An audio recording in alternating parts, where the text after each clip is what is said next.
Almost 100 years ago, the 371 kingdoms of our land came together to unite as one nation, Nigeria. That year was 1914, and in 2014, Nigeria will celebrate its centenary. This is cause for celebration. Celebrating the sons and daughters of our soil who have contributed so much to Nigeria, Africa, and the world. Celebrating our nation's journey, and most importantly, celebrating how much greater we can still be. Our celebration will not begin when the sun rises and end when the moon sets, but will be an enduring reminder that will emerge from our land. When a man plants a tree, he knows he may never get to sit under its shade, yet his children will be able to pick its fruit, and his grandchildren play in its branches. With this project, we will think beyond the present, beyond the next 100 years. We will leave a legacy for generations to come. After our people, the earth beneath our feet is our country's greatest asset. Nature's bounty doesn't begin and end with its plants and rivers or birds and beasts. Its true value lies in the systems, processes, and structures it has perfected over millennia. The ones that allow its inhabitants to grow, flourish, and thrive abundantly. Those who came before us knew this and made use of nature's examples in their lives. But as time went on, we have become blind to the vastness of nature's wisdom. Instead of adjusting our needs to live in harmony with the earth, we've changed the earth to suit our needs, often beyond repair. But no more. We will look to the field of biomimicry and use our natural resources as our model, our measure, and our mentor. In looking to our land, our response can truly be rooted in Nigeria. The systems and structures of nature will inform our principles on how to build a city unlike any other. One that erodes all preconceptions of how a city should be and can be built. What makes nature's systems function so effectively is the fact that there is no stasis.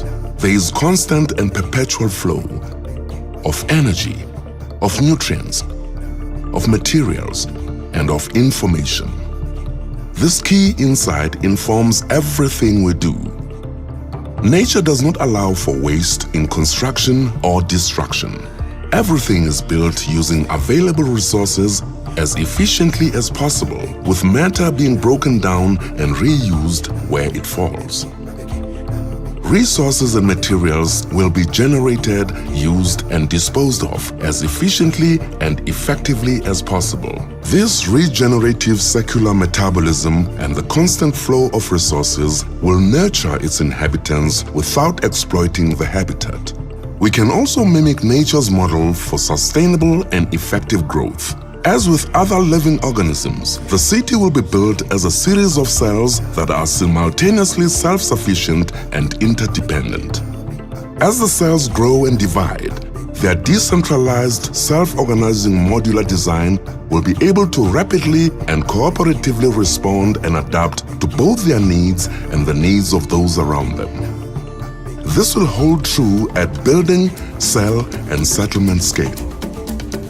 Nature itself will be embedded as an integral part of the city and be used as an essential resource.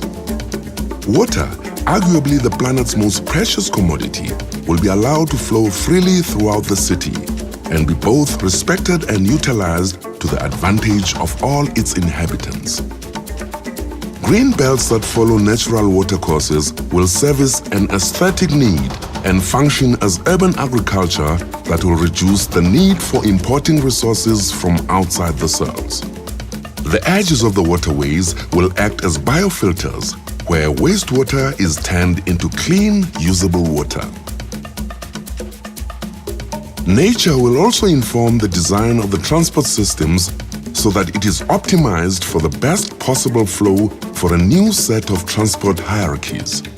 Transport corridors will not divide communities and push foot traffic to the periphery. A new narrative will be described for the residents. Pedestrians and non-motorized transport will be given the highest priority. Their newfound status will allow them to reconnect with the city. They will be encouraged to interact and engage with their fellow citizens as never before. All other forms of transport will be tailored around that need. Public transport will be embedded into the infrastructure so as to seamlessly connect residents with others beyond their cells. Motor vehicles, especially cars, will not be excluded from the master plan, but they will be integrated carefully into the background. The health of the ecosystem will be maintained by the use of as much green and zero-emission transport technology as possible.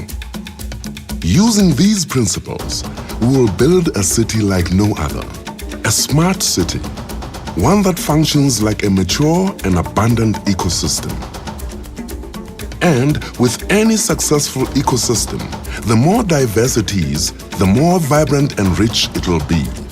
Nigeria's diversity will be represented by each of her 36 states, all uniquely embedded in the urban fabric for all to see, through a diverse range of projects. A Nigerian cultural and heritage core will include the Plaza of the First Century, Gardens of the Next Century, Colosseum of Heroes, Presidential Archive, Museum of National and Cultural History and Civilization, Gallery of Galaxies, and Center for the Promotion of Indigenous Technology. Diverse commercial, retail, and ICT projects will include a boutique shopping mall, an expo and convention center, an African arts and craft market, Central Library and ICT Center, and a Sustainability Institute. The city's flagship hotel and eco-resort will rival the world's best, as the hotel and tourism accommodation will include internationally renowned brands, as well as create opportunities for innovative African brands to gain traction. A range of residential opportunities will be on offer, from luxury golf course villas and urban apartments, right through to inclusionary housing projects, frail care and retirement facilities, short-let apartments, and the like. The housing setup and opportunities will allow all Nigerians, regardless of stature or status, to feel included. World-class entertainment and leisure developments will include a theme park and animal park, alongside a golf course, theaters, cinemas, restaurants, cafes, bars, clubs, and possibly international polo facilities. Medical facilities will include a premier hospital and wellness center suitable for medical tourism.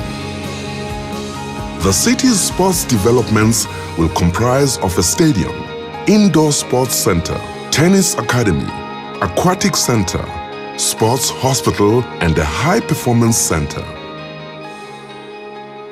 By creating these developments in line with the principles of biomimicry, the result will be a city in whose footsteps other nations will follow. A city that ebbs and flows with nature's current, not against it. A city of integration, not segregation. A city that will reconnect us with our forefathers' way of life, with our neighbors, and with our fellow countrymen. A city that we can say is truly Nigerian and world-class. A city founded not upon the African Renaissance, but upon African rediscovery. The infrastructure we lay out will not be the sole reason people from all walks of life will be attracted to live in the city. A city is a powerful mediator of human behavior. The way it is planned and built and develops can have a profound effect on how people react to and interact with each other within it. Ours will be a powerful motivator of unity. Ours will facilitate inspiration and be a catalyst of regenerative forces physically, culturally, and emotionally. It will be inclusive of the desires of all people and forever be a reminder of what is possible when we come together, united with a common purpose and goal. It will make us proud. It will make our fellow Africans proud, and they will be inspired by what Nigeria has accomplished. The world will look on in awe and look to Africa. And it is us that will have made it so.